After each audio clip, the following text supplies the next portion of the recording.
And I'll never, ever get over it. Never. Because I miss him so badly and I love him so much. And he is all around us. And I tell you what, one thing I know, he's in a better place than here. And I really do feel if I didn't have Flame, I wouldn't want to be here. If he hadn't done it then, he'd have done it anyway. He felt lost, he felt useless, he couldn't fight anymore. He couldn't do that, go to the gym every day, and drugs weren't recreational, drinking wasn't recreational or social, smoking was never done it in his life. The burden of responsibility was too much. I've not spoken about this publicly till this minute. It's the first time I've said it, and confirmed it. Paul did commit suicide. It's the first time I've said it publicly, aloud, but I want to. You've known me years, Susan. I believe in, sometimes it's been to my detriment in my career, I guess. I don't hold back, I take no prisoners, and I believe in this case in transparency. And I didn't keep anything away from Flame, so that, for example, when he came back from the mortuary to the chapel arrest, before we brought him home, I took her in every day to see him. And she started off kind of looking at him in the coffin. I'd comb his hair, I'd kiss him, I'd hold his hand. She was a bit like against the wall. And it ended up 5 days later, she was right up to his coffin, kissing him and saying, "Mum, can I have 10 minutes on my own with him?"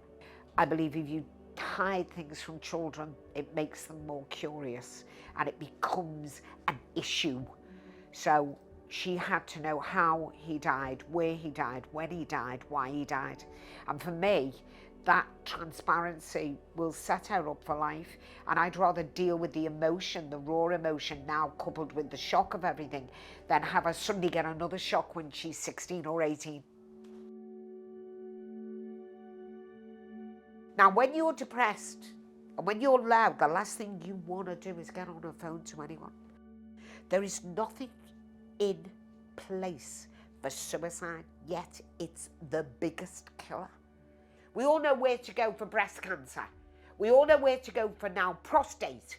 We all know things to access for even drinking drugs.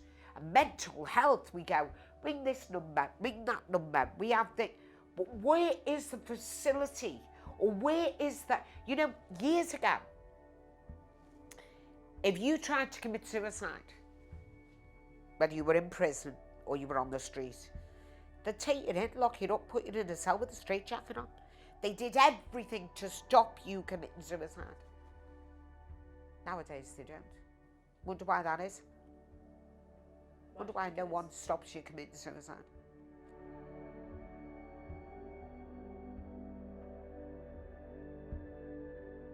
You know, we've got Help the Heroes and we've got breast cancer awareness. We've got all those incredible charities. I'm starting up a small charity, but it's a very different charity.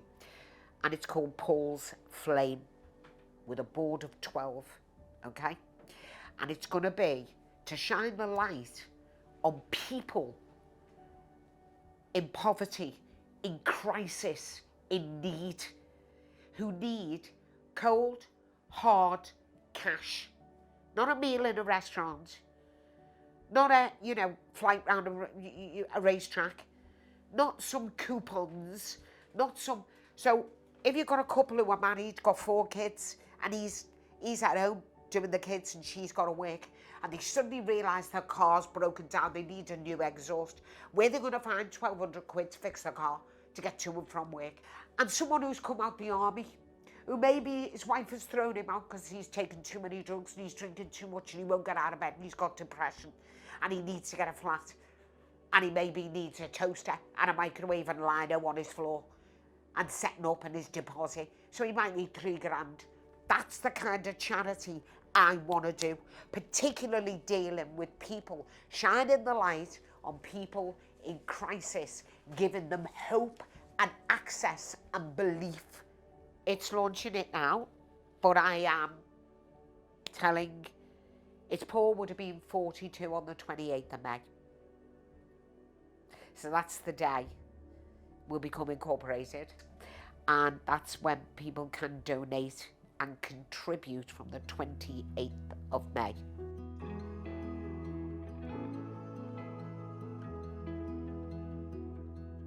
To the team that have been with me today, it's been a great experience. Has to be positive, very sad, worst time of my life, but I have to bring positivity out of this. So thank you for giving me the opportunity to share about Paul's Flame, the charity, and about what happened, and to be transparent and to be honest and candid and emotional. Thank you.